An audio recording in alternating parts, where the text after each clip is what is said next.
Okay, I'll start with the prayers. Om Ajnana Timirandhasya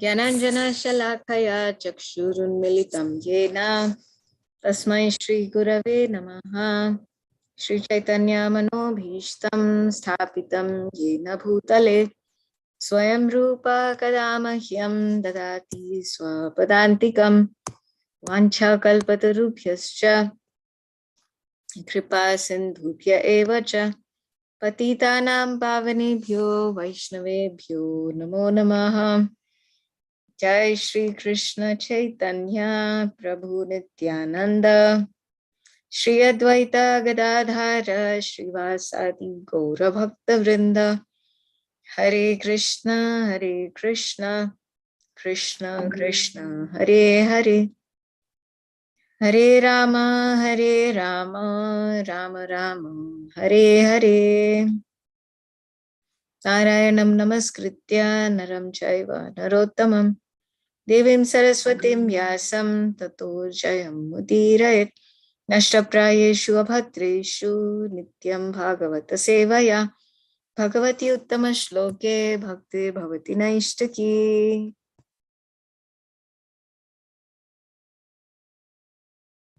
Did you want me to start off? Sure. And today Ruchi Mataji is also here. Okay. Hare Krishna, Ruchi Mataji. Oh, Hare Krishna. Hare Krishna. Thank you for joining. Yeah, Okay, ready? not doing well, but I still joined because I'm really not doing well at all. But Yeah, thank you, Ruchi Mataji, for joining. Okay, so reading from Srimad Bhagavatam, Canto 4, Chapter 21, verse 36, the creation of the fourth order. Om Namo Bhagavate Vasudevaya. Om Namo Bhagavate Vasudevaya. Om Namo Bhagavate Vasudevaya. Aho Mamami Vitaran Ranti Anugraham. Harim Gurum Gyakna Pujam Adi Visharam. Swadharma Yogena Yajanti Mamaka. Narantaram Shoni Tale Drita Vrata. Translation: the Supreme Personality of Godhead is the master and enjoyer of the results of all sacrifices, and he is the supreme spiritual master. He's the supreme spiritual master as well. All of you citizens on the surface of the globe who have a relationship with me and are worshipping him by dint of your occupational duties are bestowing your mercy upon me. Therefore, O my citizens, I thank you. Purport by His Divine Grace A.C. Bhaktivedanta Srila Prabhupada. Maharaj Prithu's advice to his citizens to take to devotional service is now concluded in two ways. He has repeatedly advised persons who are neophytes to engage themselves in devotional service according to the capacities of the different orders of social and spiritual life. But here he specifically thanks those already engaged in such devotional service to the Supreme Personality of Godhead, who is actually the enjoyer of all sacrificial ceremonies and who is also the same teacher as Antaryami or Paramabha. There is specific mention of the word Gurum, which indicates the Supreme Personality as Chaitya-Guru. The Supreme Godhead in his Paramatma feature is present in everyone's heart, and he is always trying to induce the individual soul to surrender unto him and to engage in devotional service. Therefore, he is the original spiritual master. He manifests himself as spiritual master both internally and externally to help the conditioned soul both ways. Therefore, he has been mentioned herein as Gurum. It appears, however, that in the time of Maharaj Prithu, all the people on the surface of the globe were his subjects. Most of them, in fact, almost all of them, were engaged in devotional service. Therefore, he thanked them in a humble way for engaging in devotional service and thus bestowing their mercy upon him. In other words, in a state where the citizens and the head of state are engaged in devotional service unto the Supreme Personality of Godhead, they help one another and are mutually benefited. So here we see that a very nice description here of how the citizens are working within their occupational duties, and by doing that, they're bestowing their mercy on Maharaj Preacher. So that's all we ever have to do in devotional service, is to perform our occupational duties in devotional service. So it's two things. It's the Varnashram system that we fit into, and it's also keeping Krishna in the center, trying to please Krishna. So we're doing all these activities with the Lord's pleasure in mind. And that means occupational duty with Krishna in the center, because we're not trying to be part of a Varnashram system and just be a Kshatriya or a Brahmana. We want to go beyond the modes of nature. But according to our material body that we've received, we engage our senses and our abilities and to serve the Lord according to those, according to that nature that we have. So in the purport here, it's interesting that he says that that the neophytes should engage themselves in devotional service according to the capacities of the different orders of social and spiritual life. So that's what we're doing.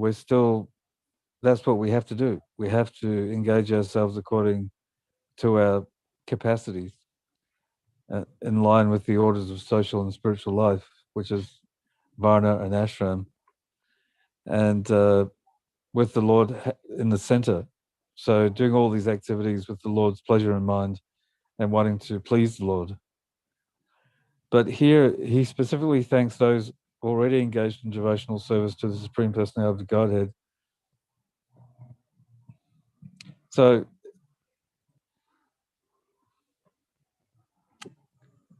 it's interesting that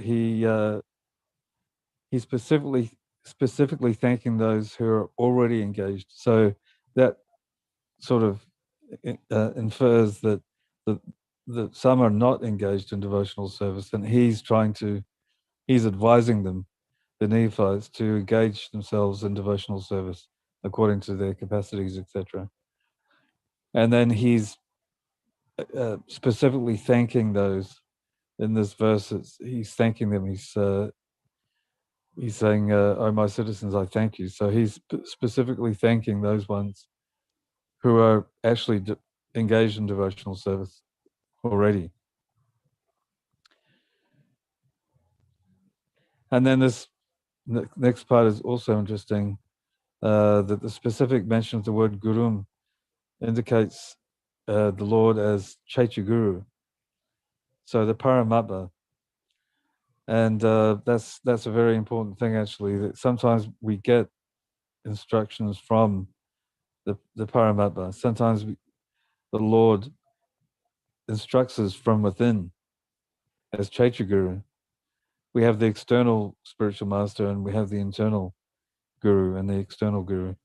So mostly we get instructions from the external guru, or from either the Diksha Guru, the Shiksha Guru, like that.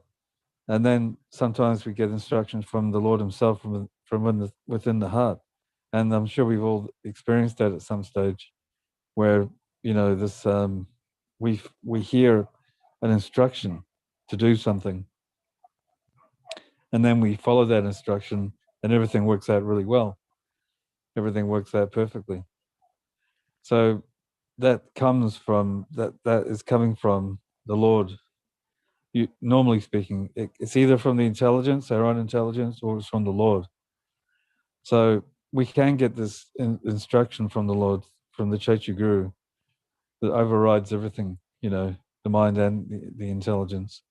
And that instruction can come sort of like as a feeling about something, or it can come as an actual instruction that we hear in our minds. We hear that, So the Paramatma, and that's the relationship that we have with the Paramatma, that he's witnessing us, and he also can instruct us. So it's a very the Paramatma, the Lord always stays with us, regardless of where we are. We can be in the heavenly planets or the hellish planets, but the Lord is always there with us, and he'll try to actually instruct us sometimes. So it says here, he's always trying to induce the individual soul to surrender unto him and to engage in devotional service. Therefore, he's the original spiritual master. So that's real mercy, when the Lord, is with us all the time as the Paramatma, and he's trying to induce us to surrender in different ways. That can come in so many different ways. When we're going through a rough situation in our spiritual life, and we just continue, even if we want to stop or give up or do something else, we just continue with what we need to do, what we know we have to do. That's surrender, because it's going against our mind. We're not listening to the mind, we're listening to the intelligence. The intelligence says, all the Paramatma is inspiring us to continue, and that's surrender, when we continue with what we need to do in spiritual life, rather than go off and do something else. Just follow the mind, whatever the mind wants us to do, we just follow that. So that's an important thing, that the Lord is actually trying to induce this surrender, and we have to be receptive to that, and understand that even though I don't feel like chanting right now, or I don't really want to go to the temple to do this service, I'm going to do it anyway, because I know that that's pleasing to the Lord and the spiritual master. So I'm just going to do it anyway, even if I don't feel like it. One time, someone asked Prabhupada, I think it was Gargamuni, what if I don't feel like dancing in the kirtan? And he said, well, just dance, and then you'll feel like dancing. You'll understand, you'll get into it. So sometimes it just takes that surrender, when we just do something, even if we don't feel like doing it, and then the Lord will actually inspire us from within, and he'll help us, because we made that surrender, we took that step towards him, and he'll help us, and he'll give us what we need to become enthusiastic again about something. So, as we mentioned already, that the spiritual master can be external or internal, the Shiksha Guru or the Diksha Guru, and the Lord within, the Paramatma. So we can the Lord can instruct us in so many different ways. Even the non-devotees we can get instruction from. The Lord can instruct us through the non-devotees also. There was one time when Prabhupada his health wasn't so great, and a doctor came to visit Srila Prabhupada, and the doctor, who was not a devotee, advised him to take a walk. He said he should get out more, you have to get out and walk around. So Prabhupada actually took that as the Lord instructing him, or his spiritual master instructing him, that he should be walking every day. And that's when he started doing the morning walks. That's why he started doing that. So even though this doctor wasn't a devotee, he could see that the Lord was helping him, instructing him to do something that he needed to do. He needed to keep his body healthy so he could continue with his writing and continue with spreading the movement. So that's an advanced devotee. They can see that the Lord is instructing them, even through a non-devotee, or even through an animal even. Sometimes that happens. So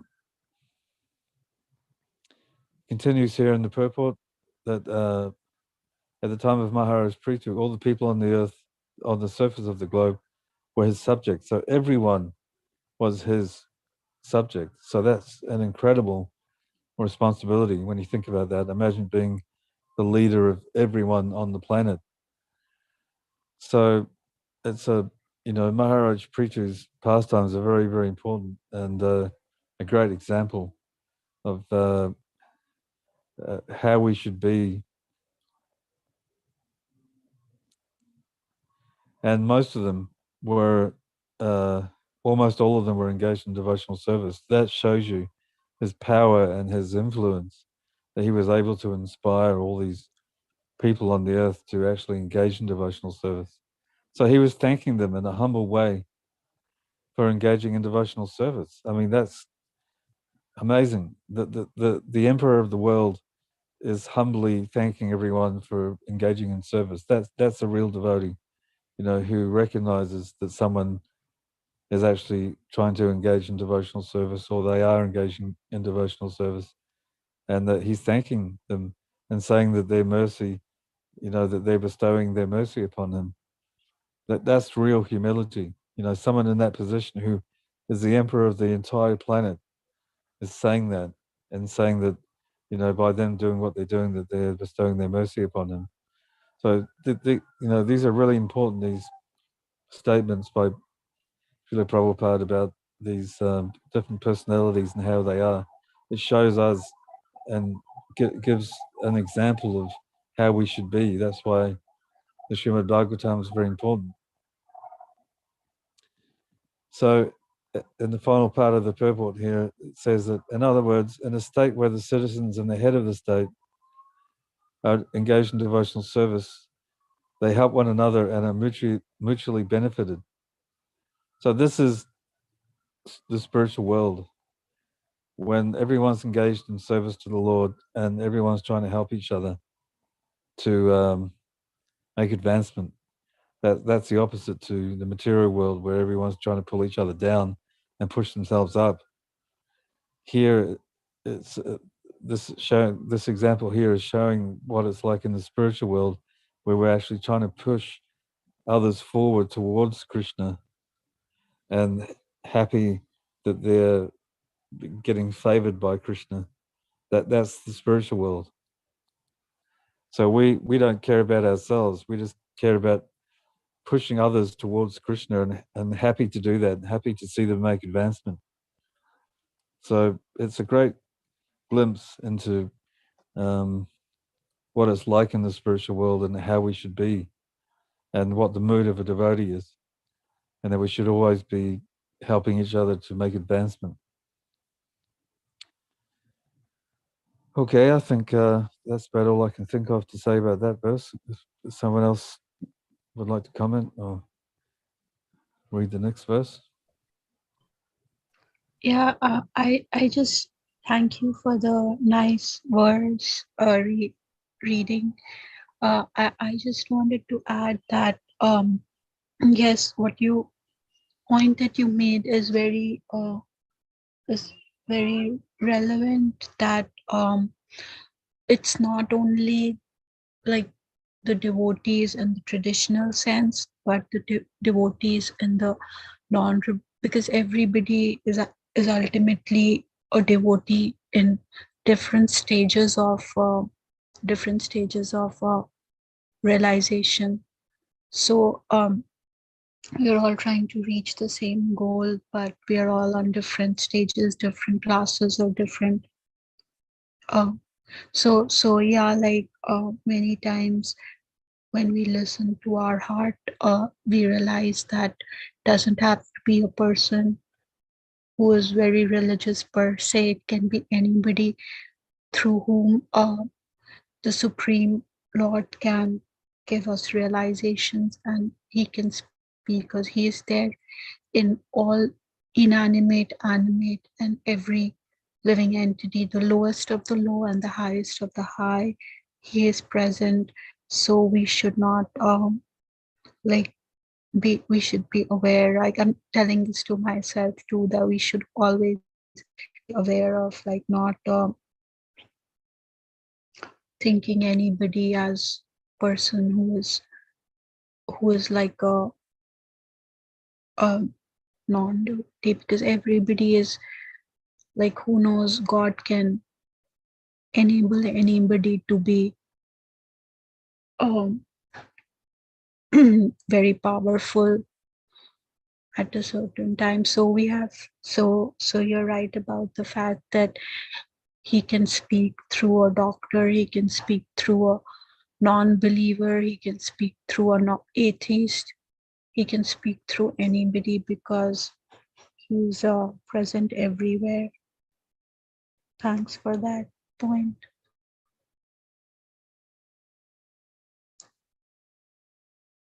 Okay, thank you. Would someone like to read the next verse? Have we got time to do that today? I can try to read it. Let me see how big it is. I can't see it because of the screen. Okay. Yeah, that much probably. Yeah, you can read. It's two big paragraphs, Ruchi Mataji. Yeah, I can read one and then maybe you can read the next one because I'm feeling. Okay, thank you for giving me the chance to read. Manjata Teja Prabha Vein Mahar Dibhis Titikshaya Tapasa Vidayaya Cha Dedipya Mincha Devatanam Kule Swayam Raja Kulad Vijanam. Translation. The Brahmanas and Vaishnavas are personally glorified by the characteristic powers of tolerance, penance, knowledge, and education. By dint of all these spiritual assets, Vaishnavas are more powerful than royalty. It is therefore advised. Can somebody scroll up, please? Hare Krishna.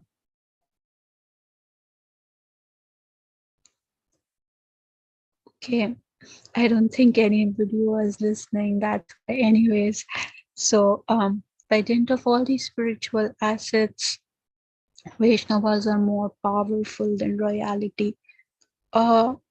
Somebody scrolled up a little bit too much. Yeah. It is therefore advised that the princely order not exhibit its material prowess before these two communities and should avoid offending them. Purport.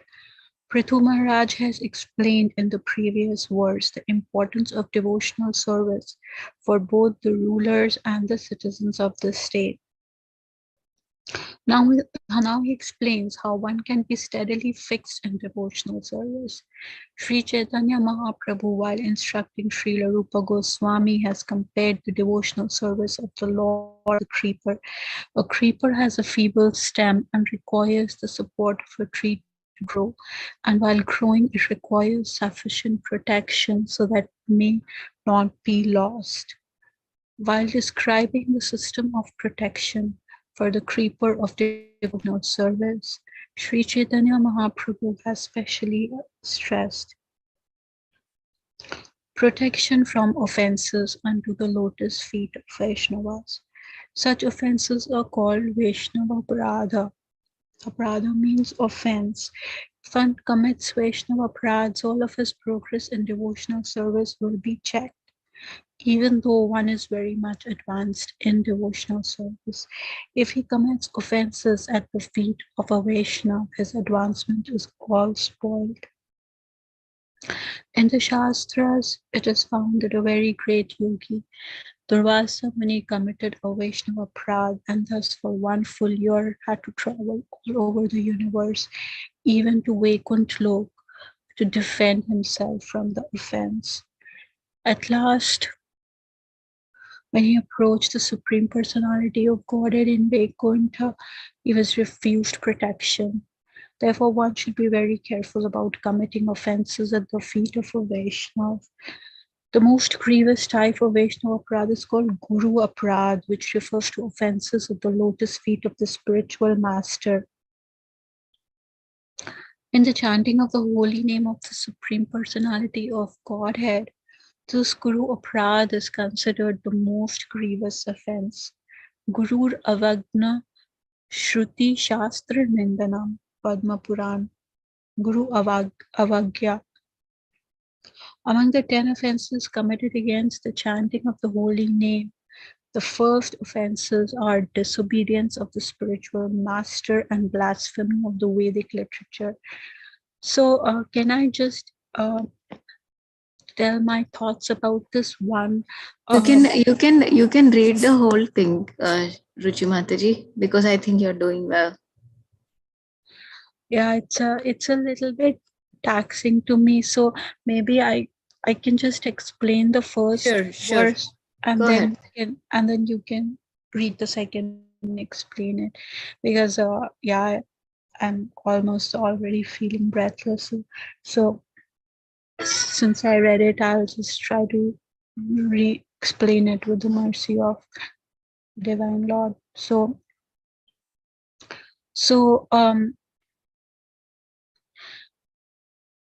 very, very relevant verse today's times, that the Brahmanas and Vaishnavas are personally glorified by the characteristic powers, tolerance, penance, education. So it is very difficult to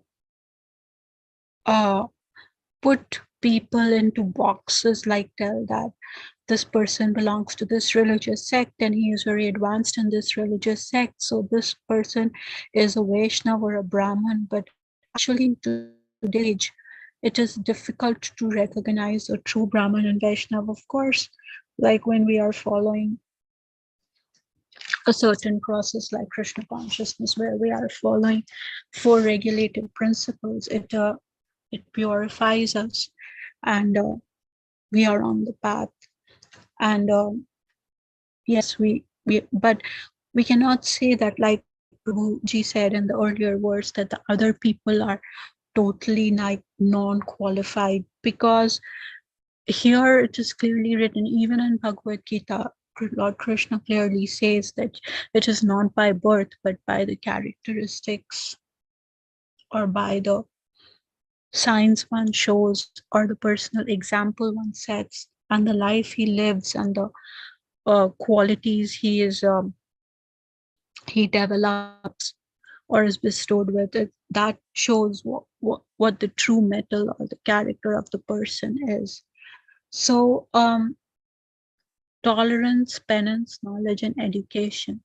So we see many times that we think, okay, this person, he is in this situation because he, like a normal person on the street, we might think, okay, this person, because he has to suffer so much, that's why he is tolerant, because there is so many restrictions. Like, let's say a student in the class is tolerant with his teacher, doesn't mean he is actually tolerant in the real sense. As soon as the teacher goes out and he is in the playroom, he starts behaving very differently than when he was tolerating the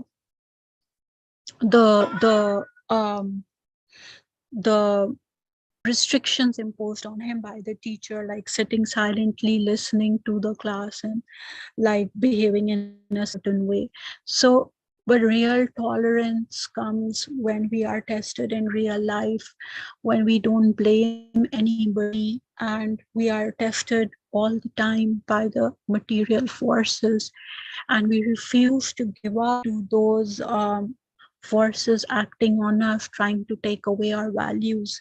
Whatever values a person upholds, it is not necessarily religious values. Let's say a person upholds truthfulness or honesty, or in his work he upholds that I have to be punctual, or he upholds any value like that I have to be a good father to my children or whatever, but then the material forces start testing that quality in that person, and it is very difficult then to uphold that particular value which a person upholds. So it can be anybody, any common man, but we have to uh, see like how much life has tested us and how much we have, like everybody has to judge for themselves, and how much we have upheld those values uh, for ourselves without like judging others. And penance is also, it's not like I was just hearing Pandit Jasraj, I don't know if you have heard it, but like my mom was saying that all these singers, their voice is so good. And I remember somebody telling me, um I think it was my dad, or yes, that he told me that it takes years and years to develop that kind of voice. Half like it's 99% perspiration and 1% inspiration, or 1% inspiration, in the sense that even to be a good singer, they have every day 12 hours, not drink and eat certain foodstuffs, and be under the guidance of a spiritual, not a spiritual master, just a master. So so anybody who is a Vaishnav, even in the common life, you cannot judge only by their outer covering or outer religious path they follow, but person has to have the characteristic powers of tolerance, penance, knowledge, and education. Even if we take the example of like the mundane knowledge, which is like the knowledge which is given in universities these days, it is not easy to do a master's degree or a graduation degree. One has to be very um, diligent every day in their life and sacrifice a lot of things. So anything requires a lot of sacrifices and a lot of all these four qualities. So that's why we cannot judge these people, the Brahmins and the Vaishnavas, by that. We cannot compare them with like royalty or authority and power. We cannot equate them um, because the value of a stone lies the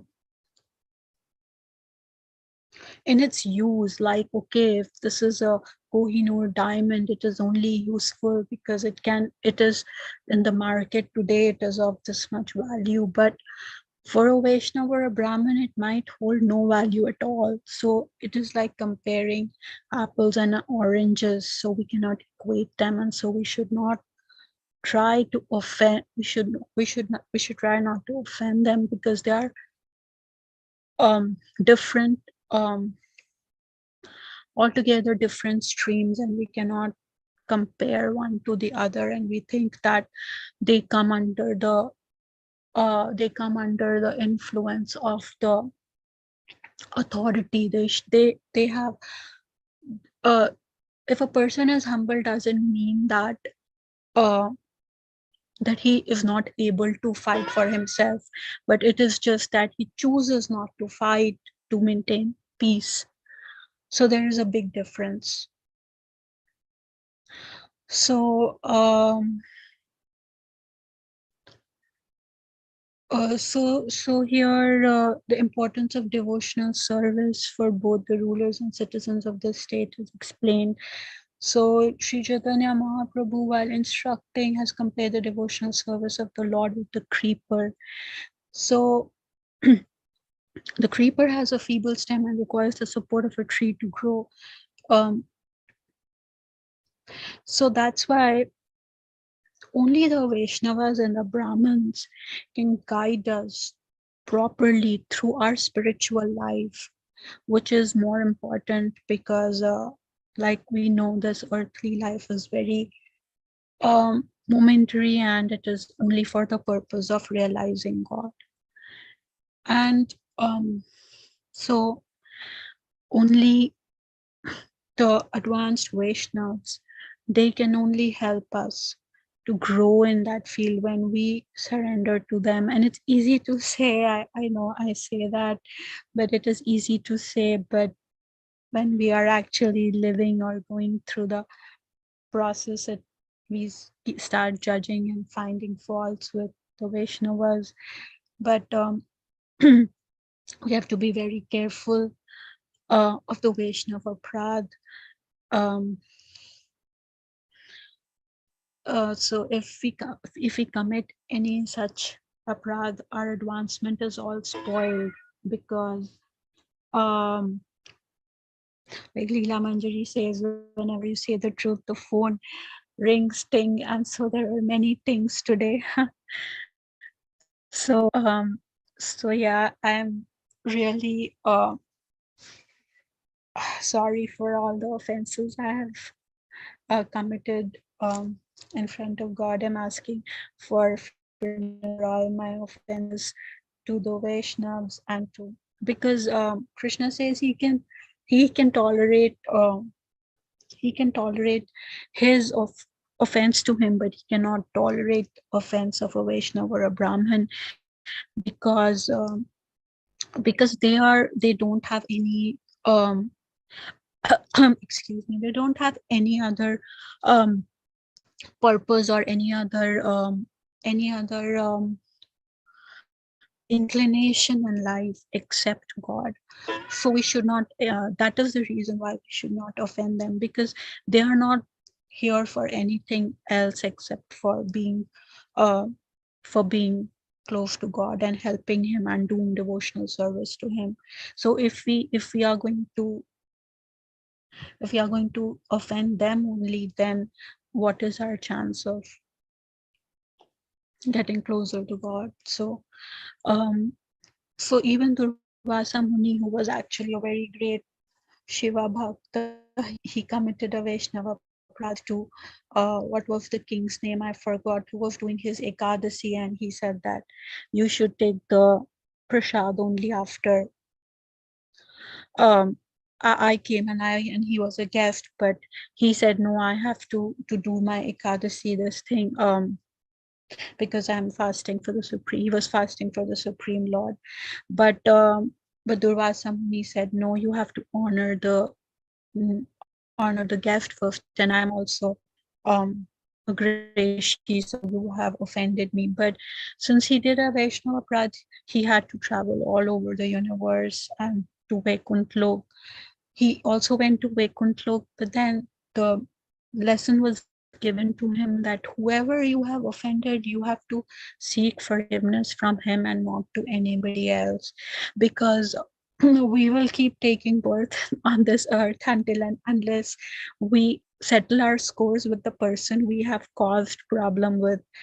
And we can keep on roaming the whole entire world to Mars or Venus or wherever, but we have to come back to that one sweeper maybe, or that one person we had offended and did wrong to, and until we uh we settle that score, we have to, life is going to keep slapping us around until we learn our lesson and come back and ask forgiveness at the feet of the Vaishnav we have offended. So it's a very like sometimes they say it's better to sometimes uh, stay out of very religious places, because the chances of offenses are more than the chances of grace, because like at least I know that being foolish, I just say anything or do anything, and so sometimes you never know whose feelings you have hurt, and that will get you into a lot of trouble. So I feel it is better to be in very strict discipline, especially in the religious circles, because when the person gets hurt, when a Vaishnav gets hurt, the Supreme Personality also hurt, and he will not forgive that. He can forgive, like I said, forgive offense to him, but not to a Vaishnav or a Brahmin. So So, in the chanting of the holy name, the Guru Aparadha is considered the most grievous offense. A Guru can be anybody, even a small child who has helped us trying to learn something, because even a small child is actually a soul coming from which realm we do not know, and he might have been very advanced and we are still coming from generations after him. So it's very important that we know that, um, especially in the, like, I'm speaking for myself, that in the, because I have this thing that I'm elder to this person and this person is younger or smaller than me, then how can he talk to me like that, or he has to give me respect and this and that. But one thing I've realized is that yes, guru can be anybody, and we have to respect the guru who has taught us anything or done anything for us, or taught us or helped us go to the right path of God in any way, is actually a guru. Not necessarily that the guru is the guru, but anybody can be a guru.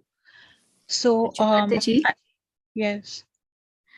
uh, generally we have been stopping the class around like 5:40 something. Yes, there is only So one line left. So yeah, you can wrap up in like 1 or 2 minutes. okay, Okay. okay, yeah, Thank okay. you so So much. yeah, so here it said that Guru Avagna Shruti Shastra Nindanam is like, if we do not follow the thing of the Guru, then it is, what was I saying? I forgot. Yeah, it's not good. So yeah, among the 10 offenses, so I'll just wrap it up that among the 10 offenses, first offense is disobedience and blasphemy of Vedic literature. Okay, thank you for giving me a chance to read. You're very, very welcome, Ruchi Mataji, and you made some very, very nice points. It's always good to remember again and again that we should not offend the Vaishnavas and carry ourselves with proper etiquette and humility, and always pray to the Lord that we can remain humble and serve the Vaishnavas. And even if we have knowingly or unknowingly offended somebody, then beg forgiveness from the Vaishnava, and then like seek protection of the deities so that the matter can be rectified. So I really appreciated your reminders about not offending the Vaishnavas. Thank you for reading, Ruchi Mataji, and thank you, Rasirasika Prabhu. Hare Krishna. So we'll just read the rest of this purport the next time. Yeah, we can do like that, Prabhu, if it's okay. Sorry, I took a lot of time because I just I think you covered the next half also, although we didn't read it, but we will read it since these are proper words on Monday when we meet. Okay. Yeah. okay. Hare Krishna. Thank you. Srila Prabhupada ki jai.